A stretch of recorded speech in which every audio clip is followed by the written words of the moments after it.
5 of the worst preconceptions and false assumptions that are made about my disability.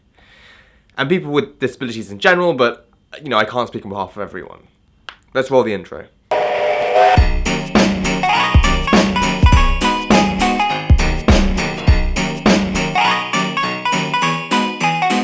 So, when you think about the word disability, what comes to mind? I'm gonna give you a second to think about that. Is it like a pair of crutches, a wheelchair, or someone who can't walk, or... Exactly. I mean, disabilities can look like anything. They can look like nothing. And that's part of what I want to talk about today, and how damaging people's perceptions can be towards people with disabilities. I want to it's obviously like a huge topic, so I want to simplify it down to like 2 things. And that's disability and the way it can affect people socially, and diagnosis, the diagnosis. You know what I mean.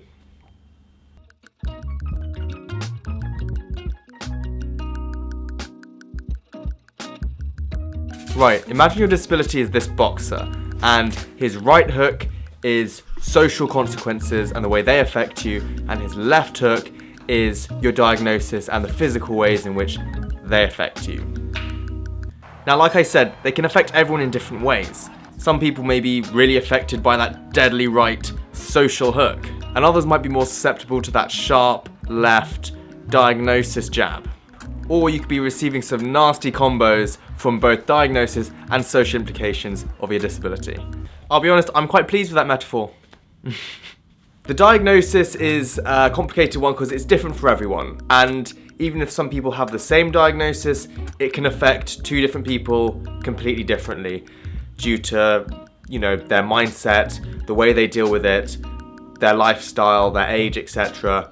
It's complicated.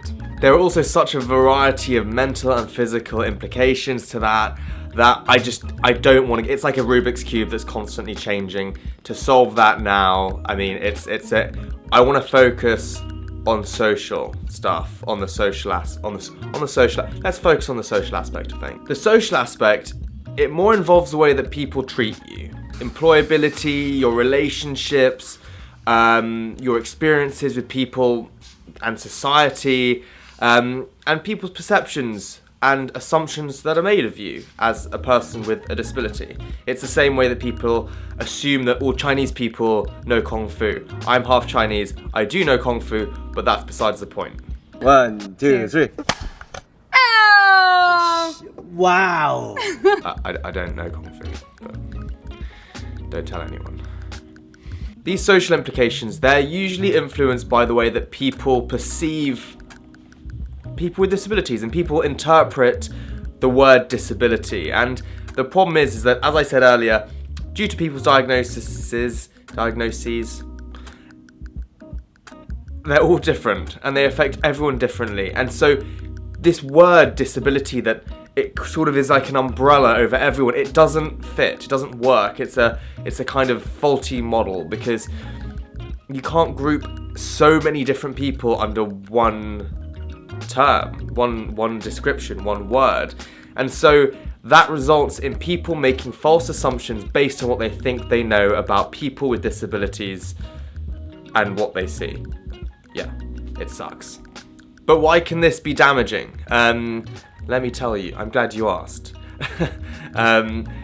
People can make the assumptions that people with disabilities can't work, they can't walk around, they can't do things, they can't complete tasks, and thus it can stop people with disabilities getting a job. There's a statistic for this that I'm going to find when I'm on my laptop over to me in the studio. People with disabilities have an unemployment rate of 9.1%. The unemployment rate for people without disabilities is 3.6. Thanks, Ollie.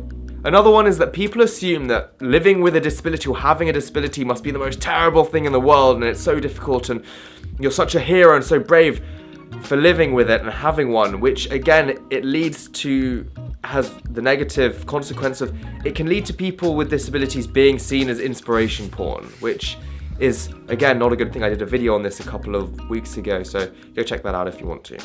Another one is seeing disabled people as less desirable. And again, this is something that's kind of fueled by TV and media. For example, there's a show called The Undateables, and these are not just people who are bad at dating, these are predominantly disabled people. And actually, funny enough, a lot of my teammates in the wheelchair fencing who have disabilities have actually been asked, and know people that have been asked to be on that show for no other reason. They're all, obviously, they're all good dudes, and for pretty much the predominant and only reason that they were asked to be on it is because they have a disability, which I think is terrible. Just because you have a disability doesn't make you undateable. And I think this can result in damaging disabled people's ability to be seen in a romantic way. And don't get me wrong, some of my teammates are completely undateable anyway, but that's not because they got disabilities. I mean, one of them collects spiders. He watches these videos. Hey Shah, big shout out to you. I'm kidding, I'd date you, maybe. Probably not. I hate spiders. And that said, I want to crack into the 5 most common misperceptions, false assumptions that people make about me and my disability due to my crutches and the way that I look and my disability in general. Number 5. Accessibility and stairs and things like that is a huge one that I get quite often. Disclaimer, this is only my experience because I'm on crutches, I can do stairs, I like to do stairs, I can open doors. Some people might not like to do stairs or find it more difficult, or, you know, this is just my experience and this is not a kind of disabled people in general can do stairs and and shouldn't be asked for help. This is just my, before you get down in the comments about that. Accessibility. Stairs and doors. People always assume that I can't do stairs, I can't open doors. I've been to crazy amounts of like bars, restaurants, clubs, and they've got a table that's up one step, and on one occasion I'd actually walked up an entire 5 steps to get to that first floor restaurant because they had no lift, and they said, oh no, we've got no seats. I said, well, what about that one? And they said, oh, there's a stair, you can't come in. I've been to bars where they said it's too busy in there, you're not allowed in, like it's too crowded, like you can't come in on crutches. I've been to bars where they've been downstairs and they're like, no, you can't come in, there are stairs. These are all things that annoy me because rather than asking, hey, is that okay? Or just to let you know, they just assume you can't and they say no. And the thing is, you don't know what you don't know. I've seen Dimitri, my friend in a wheelchair, hop up on a wheelchair a step like this big, and I'm like, I didn't know you could do that. That's pretty impressive. Like going down steps and stuff like that, I'm just like, you know what, like I didn't know that. That's something that I didn't know because I don't have experience with that, but I'm not going to go around making assumptions that's saying, oh, you can't come in here because there's a step. Guys, just watch and learn from people. If you don't know, ask. Don't assume things. Number 4.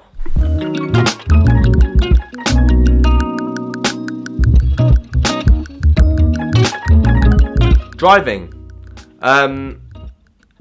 Another one I get, a huge one, I also made a video on this, I'll link it in the description below, is how do I drive? And it's not just, oh, I didn't know, oh, do you drive automatic? Guys, every car is automatic these days. I don't really understand the concept. I can't use my left leg, I get it.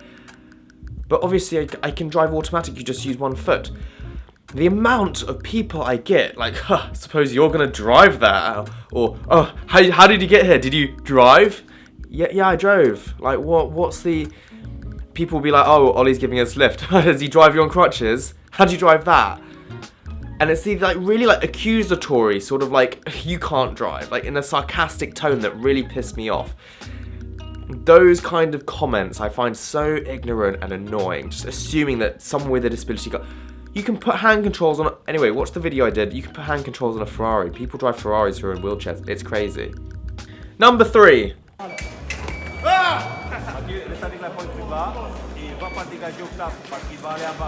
Sport. People assume that I can't do sport, fitness, all of those things, staying fit. The amount I've been in, again, I made another video about this. I went into a gym and the guy in Italian said to my girlfriend at the time, oh, since when do people on crutches work out? And, I'm a full-time training athlete, and it's such an ignorant assumption to make that someone on crutches, someone with a disability, cannot work out, cannot do fitness. When I tell people that I do sport, they're just like, oh, okay, so when are you going to be back from your injury? It's like, no, I this is my sport. And they're like, oh, how do you do that? You know what I mean? And I'm not saying it comes from a really negative place or like a horrible place or a malicious place, but it can be a little bit annoying. Number 2.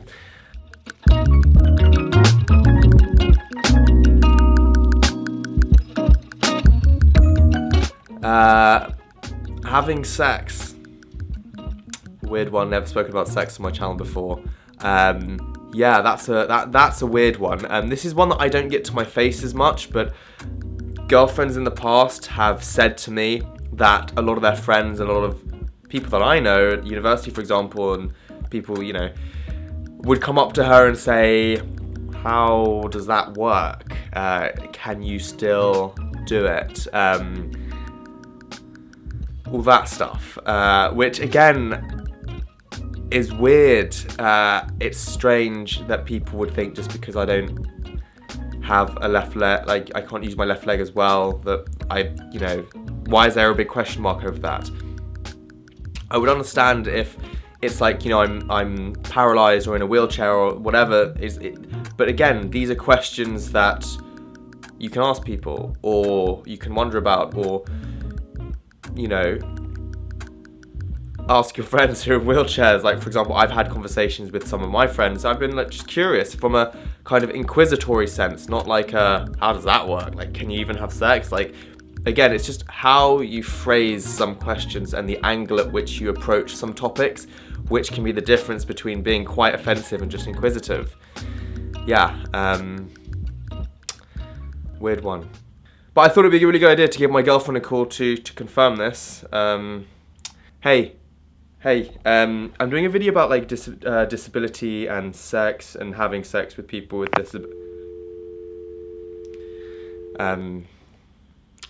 signal. It's a bad signal. We got cut off. There was no one on the phone. And the last one is.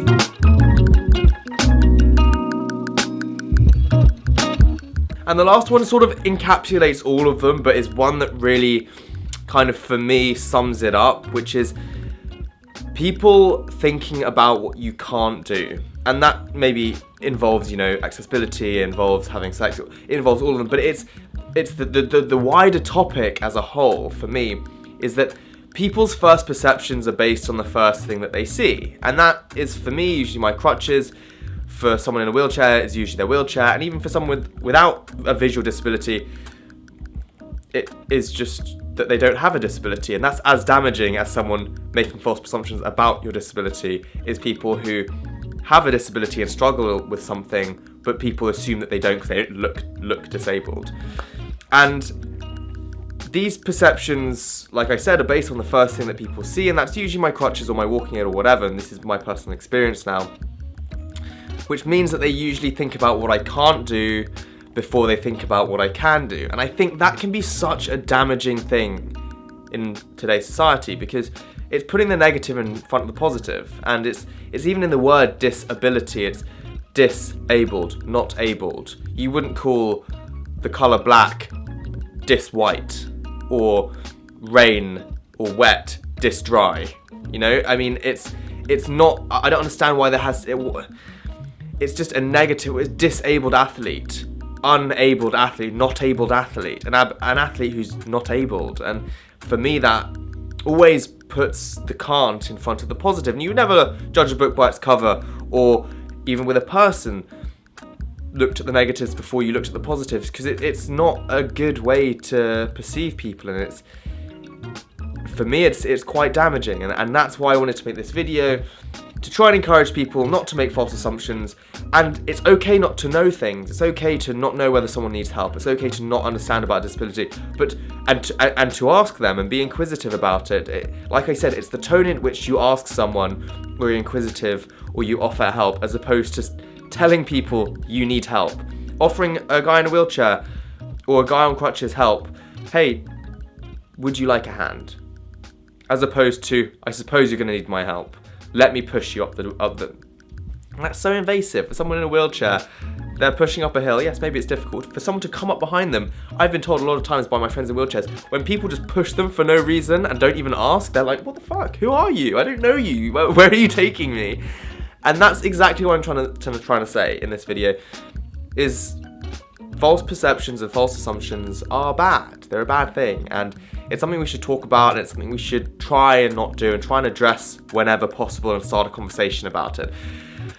Anyway, guys, that's the video for this week. I hope you guys enjoyed it. I hope you guys are enjoying the new format of the videos. Drop down a comment, and I'll see you when I see you. Bye. Just as a bonus one, the number one false assumption that I get about my leg and my disability that I get pretty much on a daily basis is that I did it skiing.